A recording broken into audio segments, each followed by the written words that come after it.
We are business friendly. And all over this country, we've adopted this mantra. You know, the great systems of governance, the great organizational themes of societies over the years, liberty, equality, fraternity, the great society. We've adopted business friendly. What's good for business, apparently, is good for America. I disagree. I believe what's good for America is good for business. What's good for people is good for business, not the other way around. Yet you can almost not turn anywhere without finding a situation where we cater to the needs and the interests of business almost exclusively and increasingly at the peril of our people. Biloxi is a good example. I don't know how much you know about Biloxi, but it's a little peninsula, basically. And it's important to know what happened in Biloxi a few years back.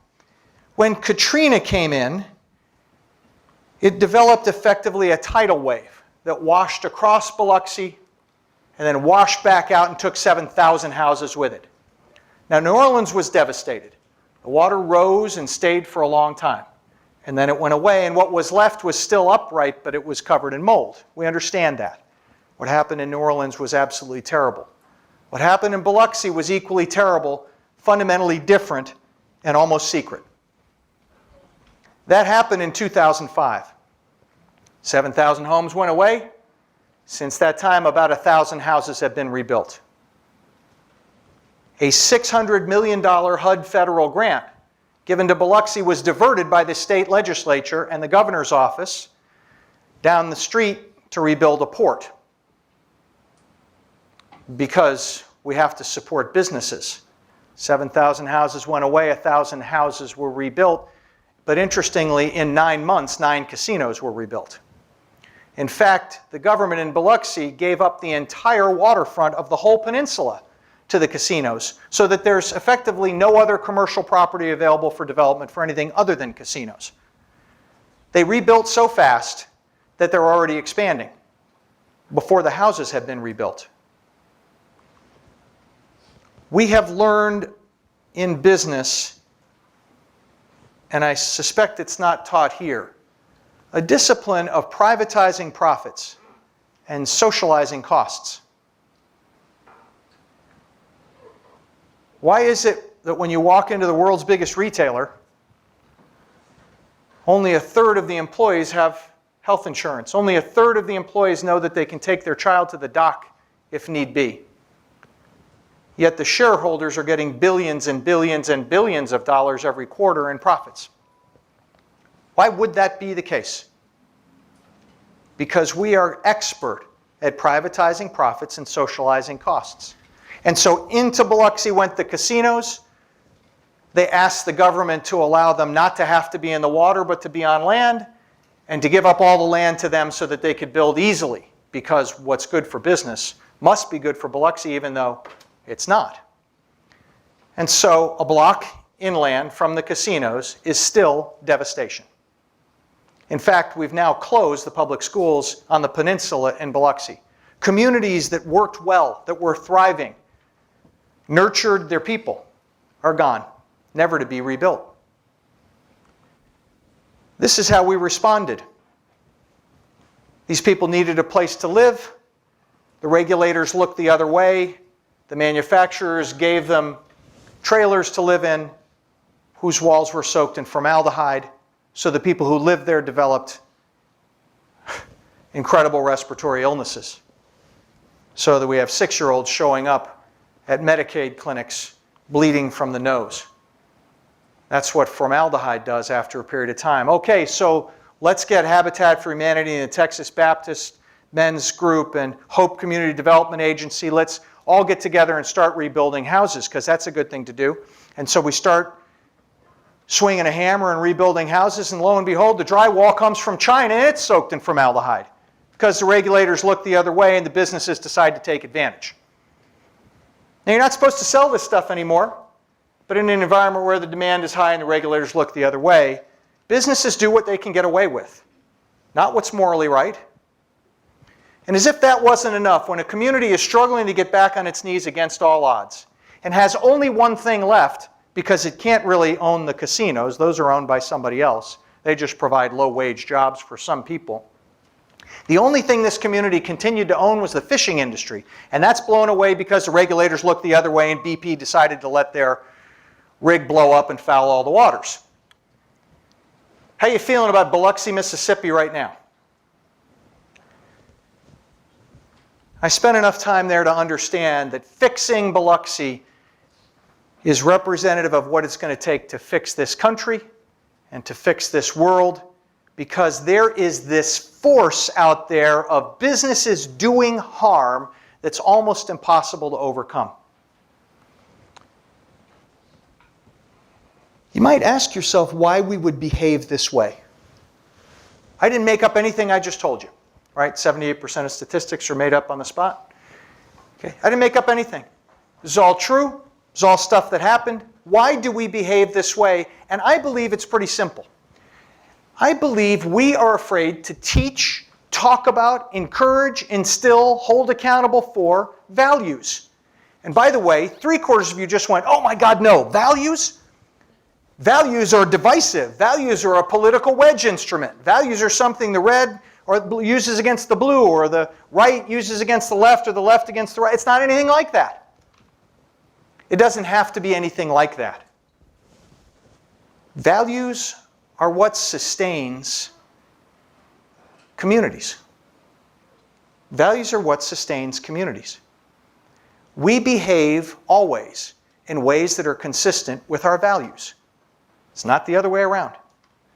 The way we behave reflects what we value. I think that we ought to be teaching values. And interestingly, for this audience, I think there's a logical place to teach values. It's business schools. Now, the only appropriate response to that is, wait, what? And by the way, I don't see it as a bolt-on elective. Oh, I'm going off to values. Got to study for values. I got a paper for values. It's not any of those things. We ought to be teaching core community values as we teach anything.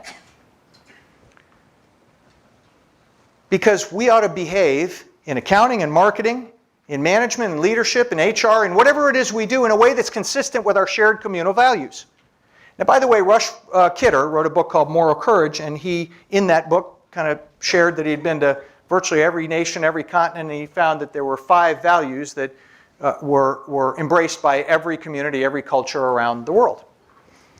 I found it very interesting because those 5 values, 4 of those 5 values are espoused and have been for many, many years by an organization that raised me, more or less, called the YMCA.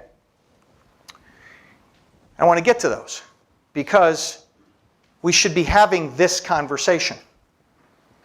Gary Hamel says, why are words like love, devotion, and honor so seldom heard in the halls of corporatedom? Why are the ideals that matter most to human beings the ones that are most notably absent in the managerial discourse? Are we so at the Georgia Institute of Technology focused on the quantitative that we have forgotten about the human? I don't believe so. Because I think the greatest achievements of the alumni of this university are those that have moved forward and lifted up community. That doesn't happen without appropriate values. So you're waiting now to hear about Rush Kidder and the 5 values. But that's just a speaker's trick to keep you interested. We have built in this country the opposite of what Gary Hamels is talking about. We've built an ideology of self-interest. Remember I said a minute ago, the meta-narrative, me versus you, in a zero-sum game, instead of you and me together creating a better outcome for all? We wouldn't be here if our predecessors in government and business and community, the leaders who created this country and the great countries of the world, had thought this way. In case you think I'm making this up, I want you to look at this phrase, or this saying. It is the morality of altruism. Altruism, right? Generosity, philanthropy, giving, lifting up, that men have to reject. Now you're going to look at that and you're going to think to yourself, what a ridiculous thing. Nobody could reasonably think that. That's absolutely crazy. Except for the fact that when I add these two words, you will recognize that Ayn Rand wrote the book that was carried around by virtually every Wall Streeter for the entire decade of the 90s and the 2000s. It's called Atlas Shrugged, and that's her whole philosophy. Get rid of big government. It's me versus you. That's how it works. We reward the folks who are the winners, and we penalize those who are the losers. I'm not kidding you. My son-in-law-to-be was forced to read this book. In fact, he was carrying it with him on the day that my daughter brought him to meet me. You can imagine that that was a difficult conversation.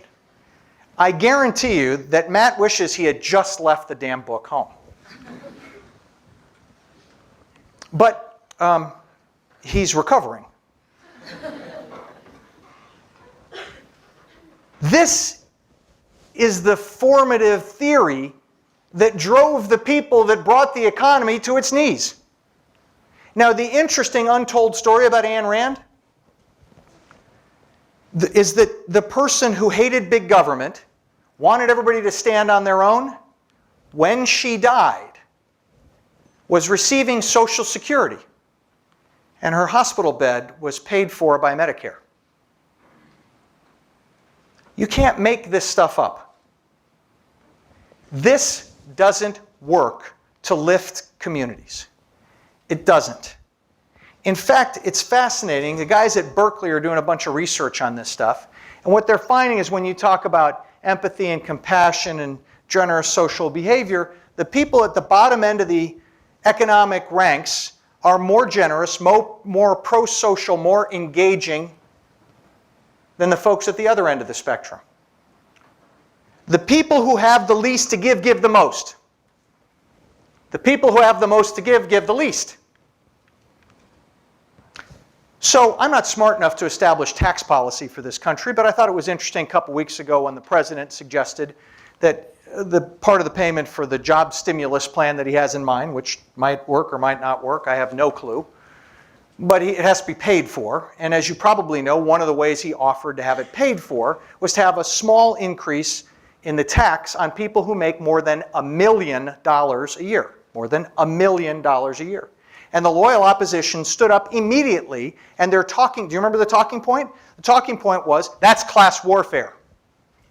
That is class warfare. Well, let me just tell you, they got it right, but the timing was wrong. We're already in class warfare. We are obliterating the lower class. And we're doing it systematically and intentionally. And we're letting it happen. So don't talk to me about class warfare. I don't have the first idea about what's the right policy of taxation in this country. But I do know a little bit about telling the truth. And the truth is, we're already waging war on the lower class. It's time to teach values. And I said before, these are not divisive values. They're the values that unite. There are 5 of them. The first 4 have been long espoused by the YMCA. They are caring, honesty, respect, and responsibility. Caring, honesty, respect, and responsibility. Does this sound divisive to you? It sounds pretty inclusive to me. If we made sure that no matter what we were teaching here at Georgia Tech, undergraduate or graduate, business or engineering, political science or the arts, whatever it is we're teaching, we made sure that we held each other accountable for caring, honesty, respect, and responsibility. And by the way, Rush Kidder adds one more. Fairness. Fairness. We would then be intentional about graduating citizens of the world that would become leaders of consequence that would lift communities. Now, we're doing a pretty good job of this here already. That's why y'all asked me to come speak. Because you're engaged in having this conversation. I promise you, when you look at the list of people who have spoken here over time, I did not get invited here because of my title. I didn't get invited here because I'm some great speaker. I got invited here because the leaders of this great institution want this message heard. They want you talking about it, thinking about it, and if necessary or appropriate, embracing it and behaving differently. And you should be congratulated for that. Now, by the way, if I can't get out of the room after, then you have to think twice about that. But my guess is some of what I'm saying is ringing true. And you're attending a school that wants it heard, which is an awfully, awfully big deal. By the way, I've given you the moral argument for behaving differently, for businesses and people behaving differently. Let me give you the economic argument. No business can succeed in a community that's failing. You can't. Over time, you have no customers. Nobody's got any money to buy your products. Doesn't do you any good to talk us into advertising or whatever because we ain't got no money to buy. No business can succeed in a community that's failing. So if for no other reason than for the economic imperative, we ought to find a way to lift up our communities so as to support our businesses.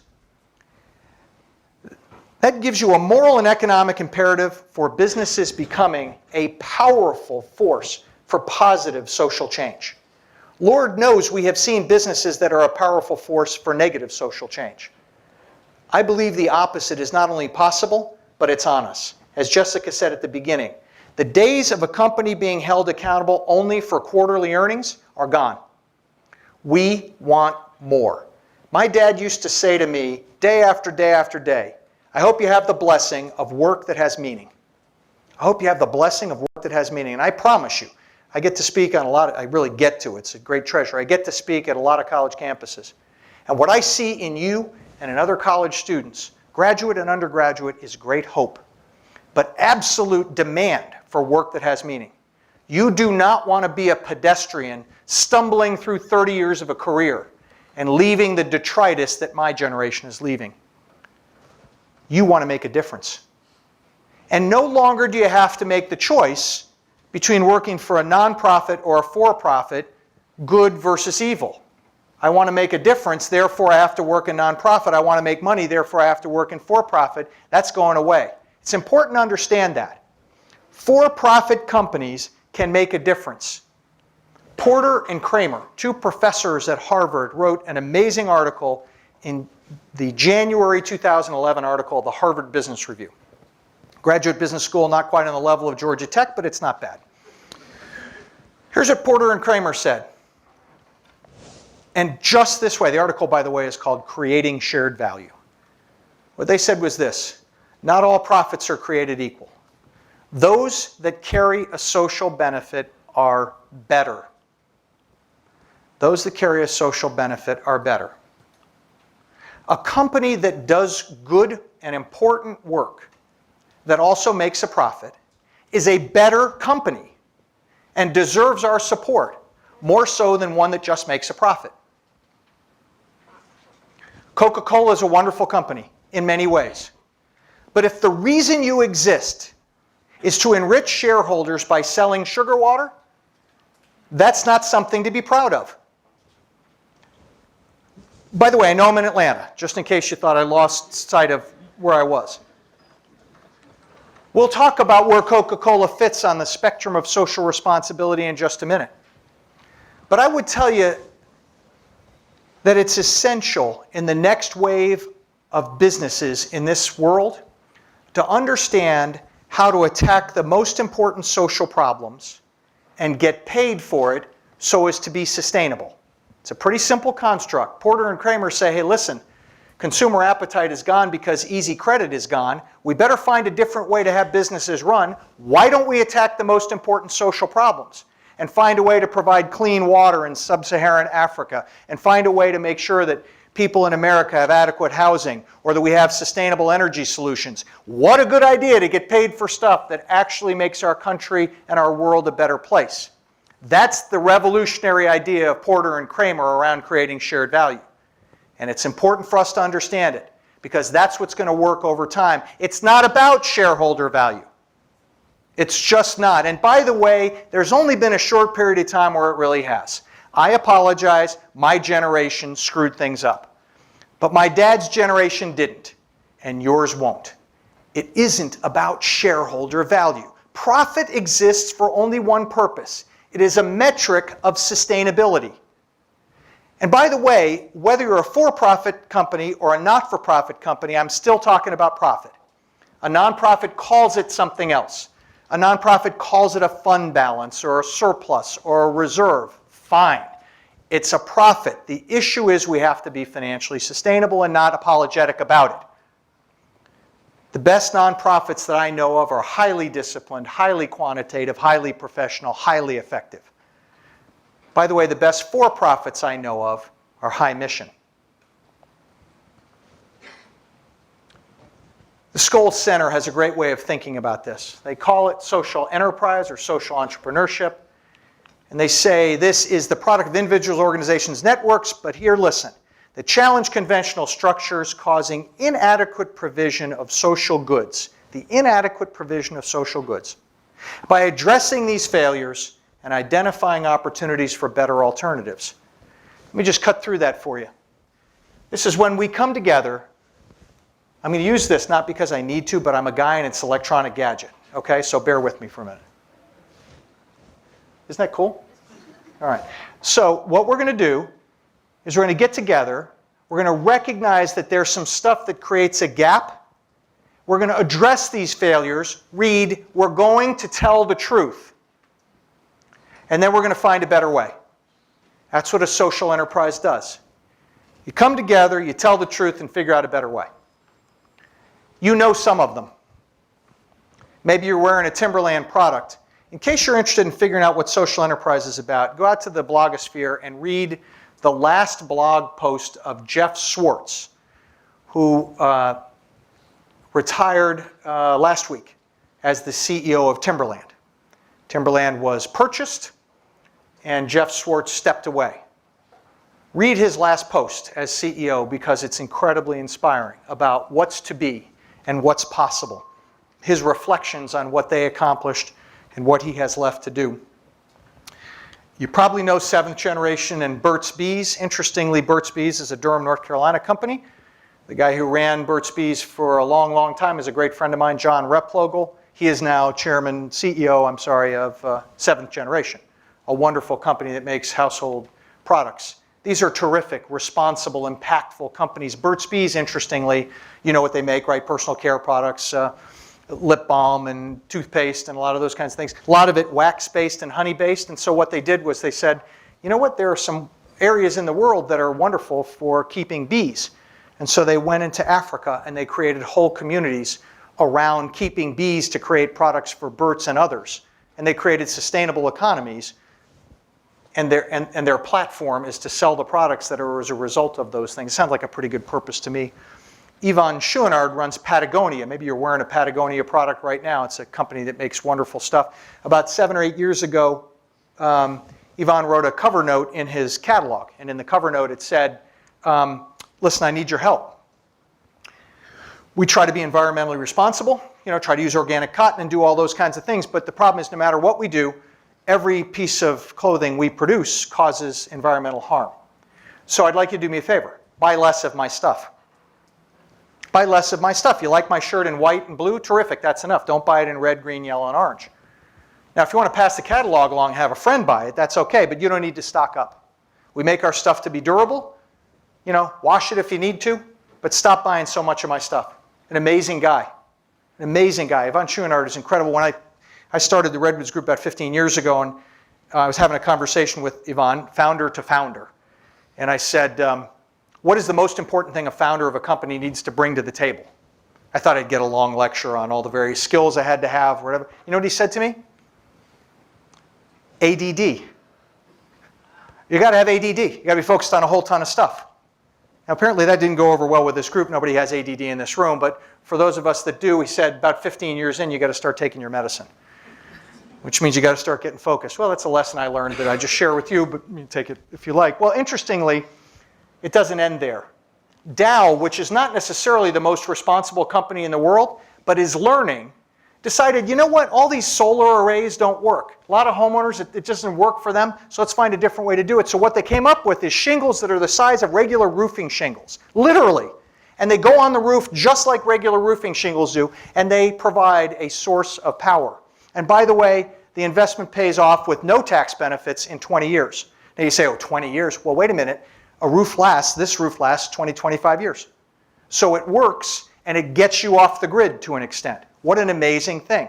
Let's find a way to commercialize a solution to alternative power. A great example. Here's another one. Let's go across the border to Mexico. Here's something you might not know. 2/3 of Mexicans are unbanked. For a Mexican, a savings account looks a lot like a goat, right? I'll buy an extra goat. It's not a great way to save, especially if the goat gets sick and dies, but that's how it works. They're not banked. A lot of windshield time between cities. So Comportamos comes together and they say, you know what? Providing access to capital for small families, and small businesses and families is hugely important. They're now the second largest bank in Mexico, a micro lender, Comportamos. Now they're not perfect, but they've created an economic engine for success that didn't exist before. Comportamos, a great example of what's possible. It is no longer about doing business or doing good. It's about and doing good, doing both. You're about to go out into the world. You have the opportunity to do both and you should demand no less. Now, hope our little experiment works.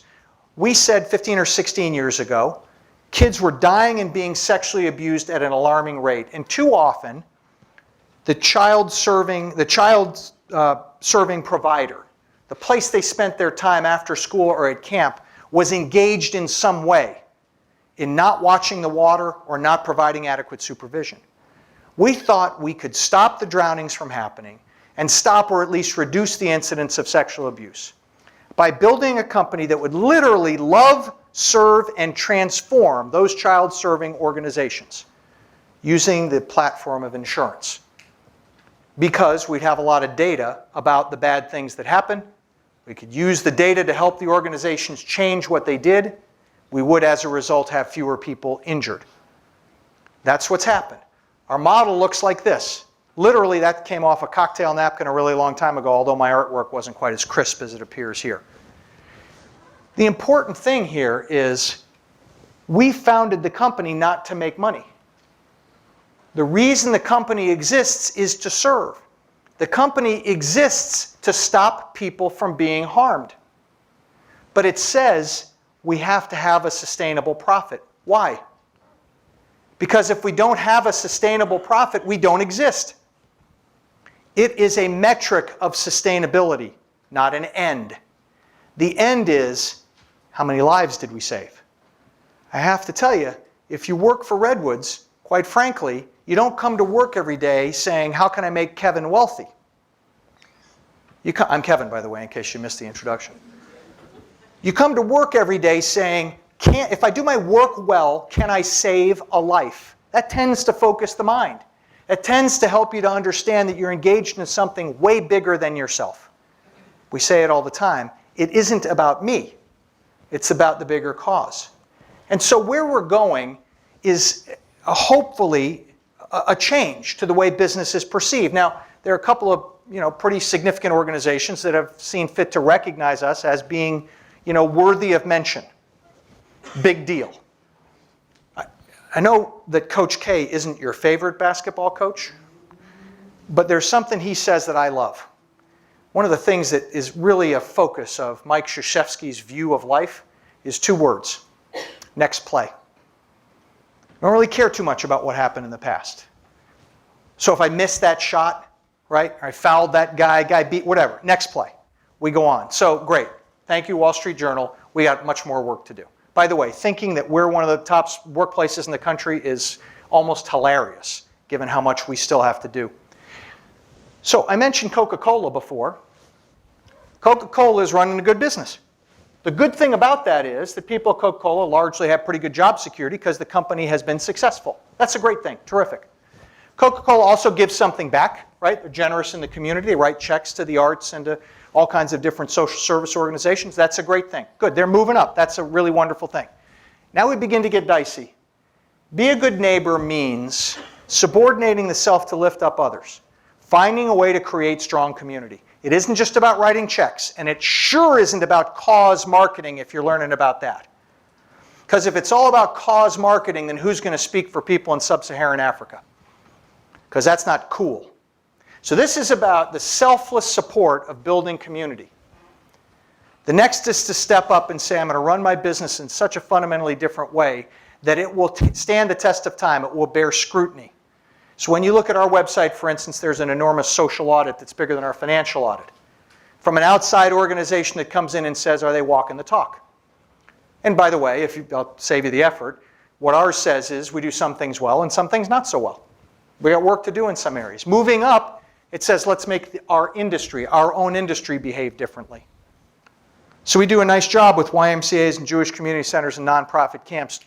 Do you think we're the only insurance company that has incredible transformational data that could be shared with customers? The industry should function differently.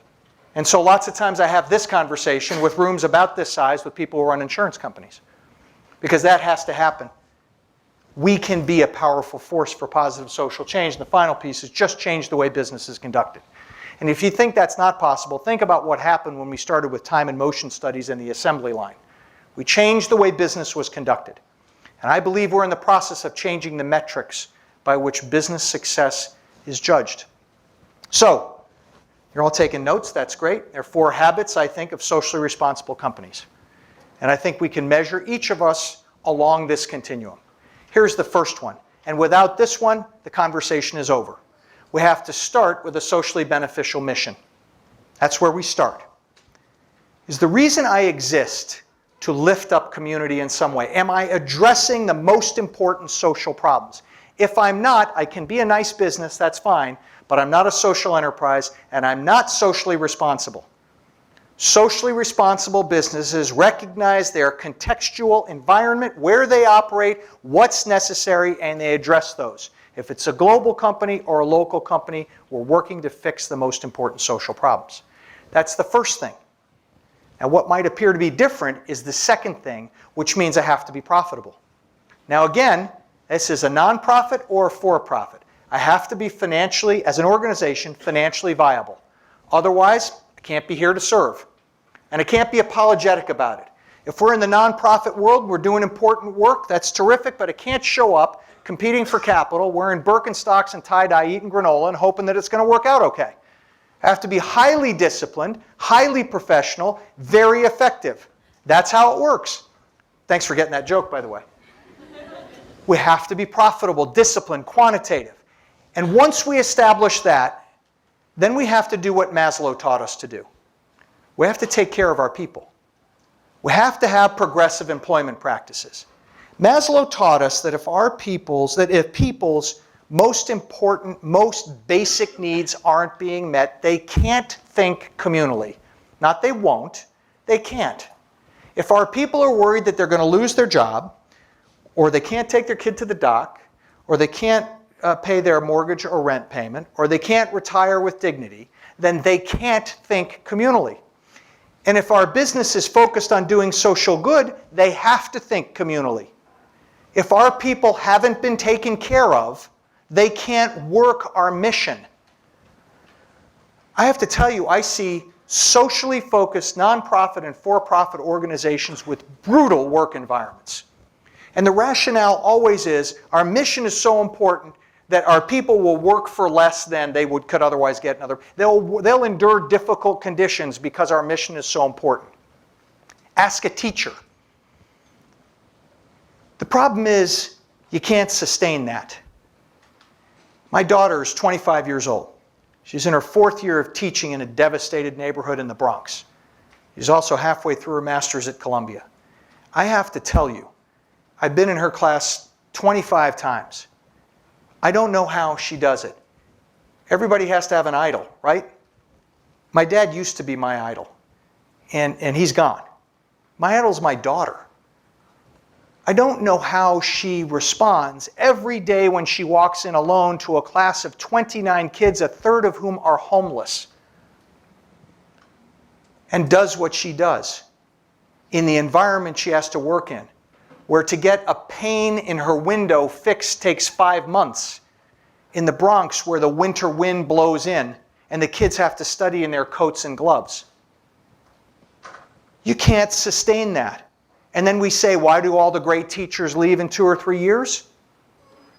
There's no mystery. We have to have progressive employment practices. Otherwise, even the most generous, most committed best citizens in the world won't come and serve our mission. And then we won't fix the world. Now, if we get all that done, we're doing important work well, right? We're doing important work well. Then we get to the last piece. And the last piece is that we're moving our solutions to scale. I have the great privilege of going all across the country and seeing social justice programs everywhere. I was in Southern California not too long ago, and I was visiting a program of about 42 kids, 43 kids, whose parents are in prison. And this program was doing an amazing job helping these kids to build the assets they need to succeed, because statistically they are amazingly more at risk for incarceration in later life because their parents were incarcerated. I don't know if you know that data, but that's true. And so this organization, a YMCA, was serving these kids and doing amazing stuff. It was great, amazing to behold. Now, if I told you that that program was in its first year, you'd say, well, great, that's wonderful. They're just getting started. They have 42 kids and, whatever. The problem is the program was in its 10th year. There's a government grant that paid for that work. The program was in its 10th year. I have to tell you, in this community, there were probably 42,000 kids that needed this help. What made those 42 kids special when there are 42,000 that need that help? This third piece, by the way, I'm on the wrong slide. This fourth piece, slick, wasn't it? This fourth piece is the frame piece. It's the call to action. It's the piece that makes us, as leaders of organizations, get down on our knee and understand it's not about us. Because no one organization can move a solution to scale. We have to collaborate. We have to give up control. We have to understand that we're a piece of a larger puzzle. We have to find others who are subject matter experts and effective deliverers of this kind of service. We have to dial down our organizational ego and find ways to work with others. Now, by the way, if that's not important to do morally because of the work we're undertaking, it's hugely important to do because otherwise you can't compete for capital. Whether we're a for-profit or not-for-profit organization. A venture philanthropist or a venture investor is going to say, that's a terrific solution, how are you moving it to scale? Because I'm not going to invest in a solution that will not move to scale. And so we have to learn the language of social enterprise, which has to do with scaling solutions. We're going to move out of this auditorium and off of this campus into the greater world, where I promise you, you won't hear this message all that often, but you'll hear it more often than you've heard it in the past. The language of this movement is getting traction. People are paying attention. You can't leave this room and be changed by that place. This institution has invested in you so you can go change that place. This institution is involved in a very simple business. Whatever course of study you've taken, Georgia Tech is building leaders of consequence. Citizens of the world that will lift the community of which we're all a part. That's what you're here for. You can change this world. Sorry. But to do it isn't easy.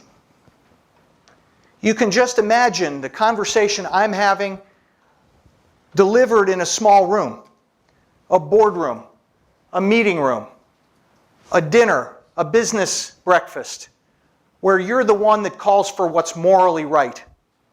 You're not always going to be the most popular person in the room.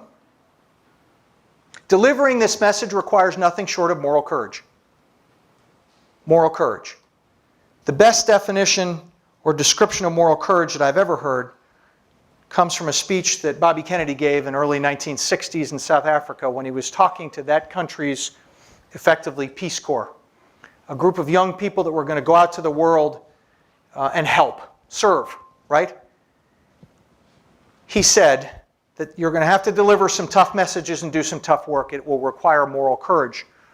Moral courage is, he said, rarer than bravery in battle or great intelligence, yet it is the one most essential vital quality for those who seek to change a world which yields most painfully to change.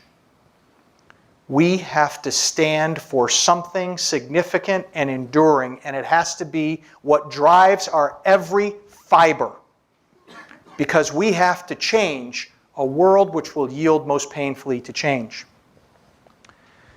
You may be here to get your MBA, or maybe your bachelor's in business administration. Good for you. I have a small suggestion.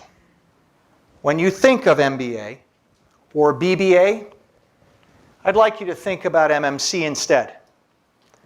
I'd like you in your time here to have earned a master's in moral courage.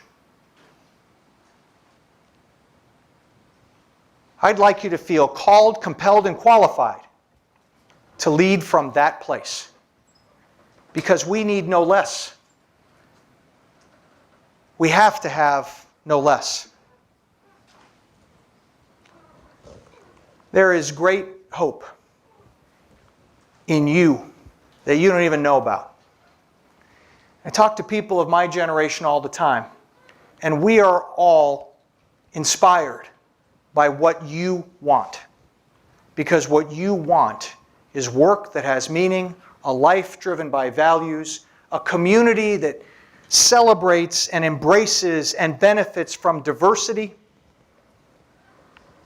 You want a civil discourse, a robust and sustainable community, and you have the ability to create it.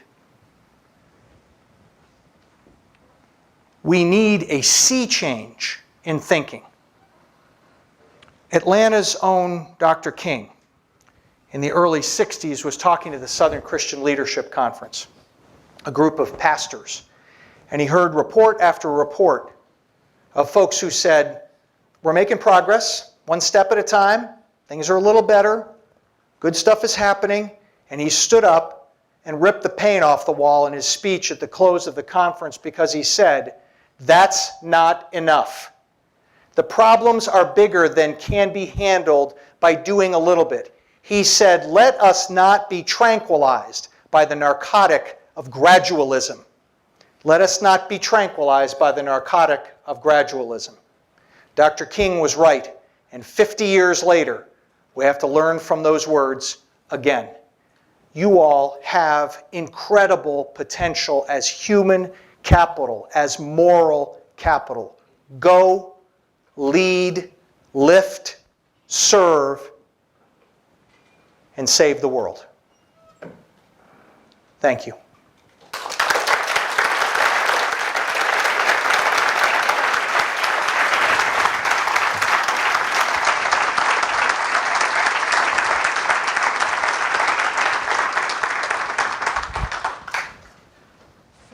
Let me start off with one before we open it up to the students.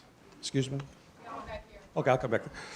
When you're meeting with other executives in the insurance industry and you're explaining and going through this topic around corporate social responsibility and uplifting communities, what do you tell them that they can actually do other than just sort of creating better working places for their own employees? How through a product like insurance can you actually uplift your clients? So when I'm talking to the 3 CEOs who will listen to me? Yes. No, I'm only kidding. Those people, yes. I'm only kidding. Actually, so there's no difference in an insurance company than there is in any other company in that we have the opportunity to serve by being generous and creating good workplaces and sustainable financial results and all that stuff, which I think you addressed, right? But what's amazing is that the platform of insurance gives you an incredible opportunity, if not the obligation, to serve, right? Because what an insurance company sees all the time is how people get injured. That's what our data tells us. We see it constantly. We know the floor in that building that's slippery, more slippery than someplace else, and that people are more likely to slip there, and we know what to do to stop it from happening.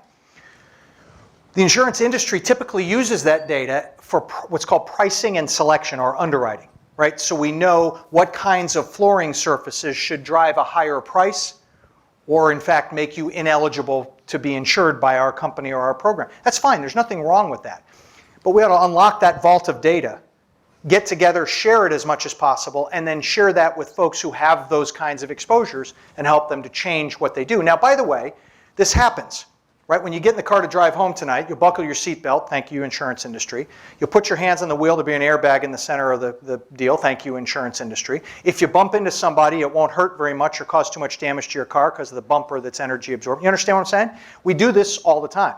There's much more opportunity to do this than we have demonstrated. So, explain how to avoid accidents. you bet. You bet. A good insurance company responds quickly to make somebody whole after an accident, but we have equal or more ability and opportunity to stop the accident from happening in the first place. Hello. You talked earlier about the importance of business schools teaching values, which I highly agree is very needed. But I guess my concern and question is, do you think that business schools can truly embrace this when we're in a society where professors really can't even tell you what's right and wrong unless it's written in law? Yeah, boy, what a great question. Can we move on to the next one? Yeah, so let me give you a very quick story because I have to, and then I want to try to give you an answer. I was working with our public school system. My wife and I were working with our public school system recently to put an anti-bullying program in place. And you know, the bullying that says you can't exclude a kid from a team or you can't cut in line. Those are examples of bullying behavior, even beyond punching a kid in the face. And so public schools are beginning to understand there's a lot of bullying that happens and there's a way of stopping it. And we can all understand, intellectually get that, right?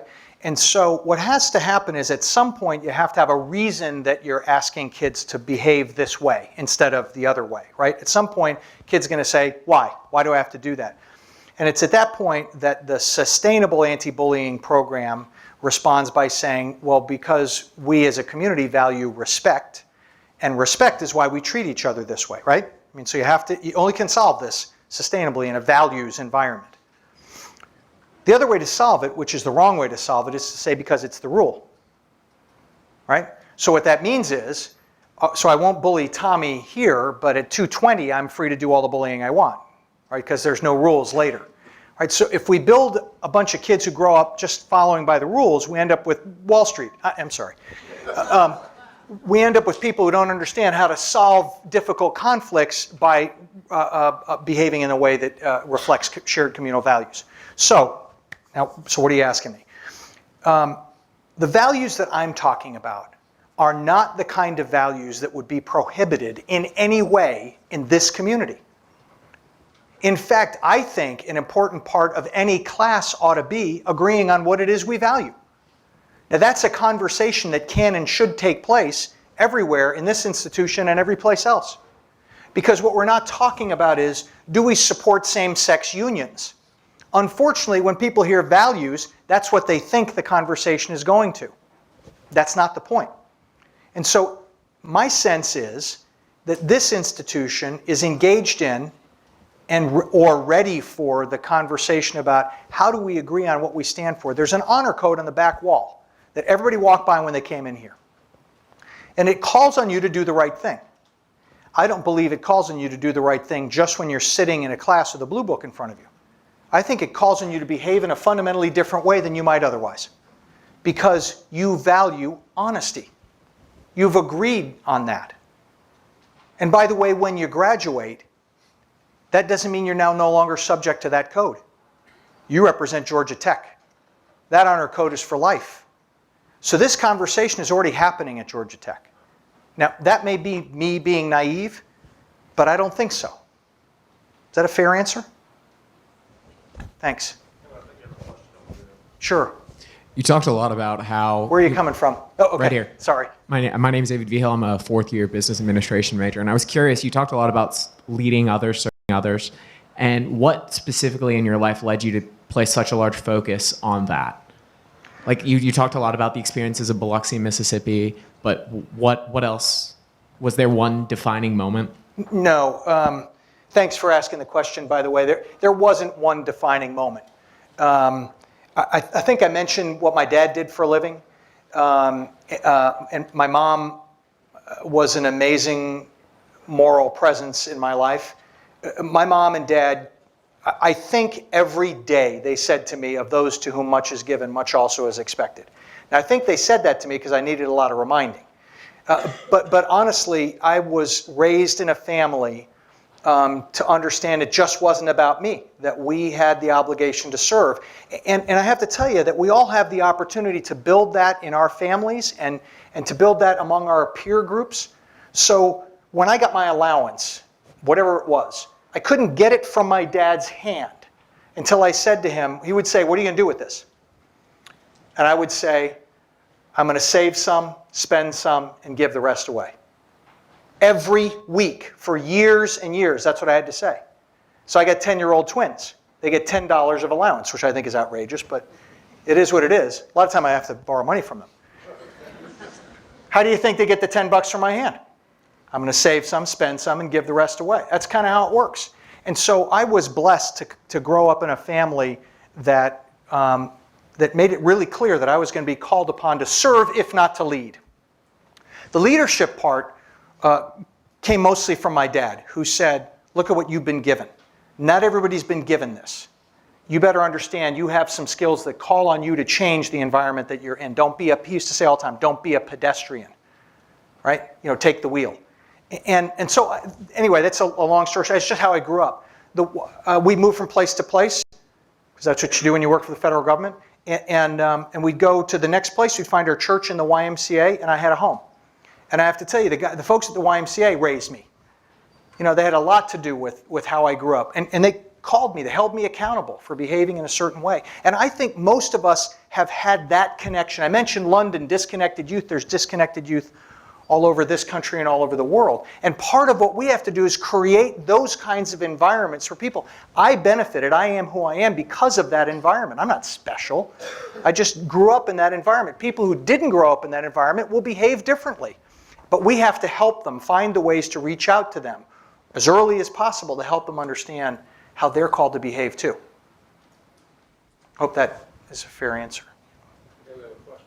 We have about time for 2 more questions. Okay. I'll answer shorter. Sorry about that. Sure. Hi, I'm Michael Selleck. I finished my master's economics last year. Great. I wanted to ask you more about the economics of this. You said part of the fourth habit is to scale up, and to scale up requires capital.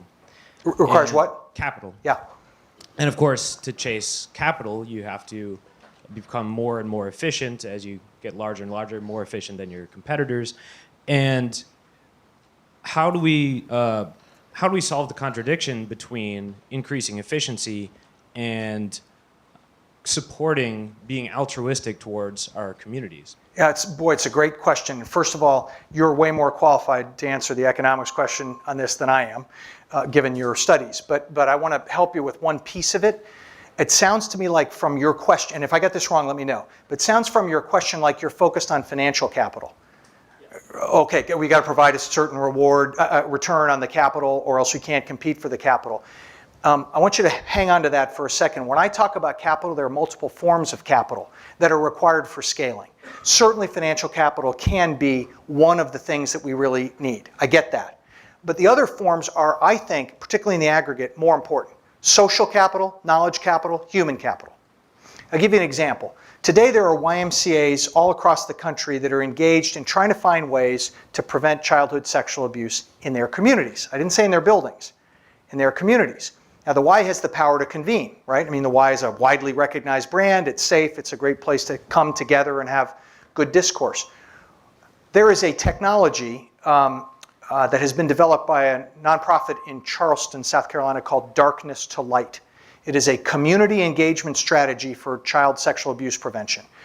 It requires us to train 5% of all the adult residents of any community in a 2.5-hour training called Stewards of Children. That's all it takes, okay? The Stewards of Children training in Darkness to Light has no legs. They have no distribution system. They have a vaccine against child sexual abuse, but they have no distribution system. The YMCA of the USA is not a subject matter expert. They don't have the content. But boy, do they have a distribution system. Meaning with the power to convene, they can bring every child advocacy group together under their roof and put all of them together to go out into the communities and to develop ways to train 5% of all the adult staff, the tipping point, if you will, right? No dollars have been exchanged, or insignificant amount, right? Whoever bought sandwiches for the meeting. Yet the social capital, the knowledge capital, and the human capital came together is going to stop child sexual abuse in this country. That's what I'm talking about. So sometimes where financial capital or return on financial capital, which is what you're suggesting, is a barrier, diminishing the importance of the financial capital and finding a way to work through other distribution systems is the way that we can scale our solutions. Is that a decent example? Thanks. Well, I think we're out of time, so thanks for coming to Georgia Tech today and certainly for sharing your values. Thanks, I appreciate it. Thank you very much. Thank you. You're very passionate. That's great. I'm sure this is really good. I hope so. This is pretty easy.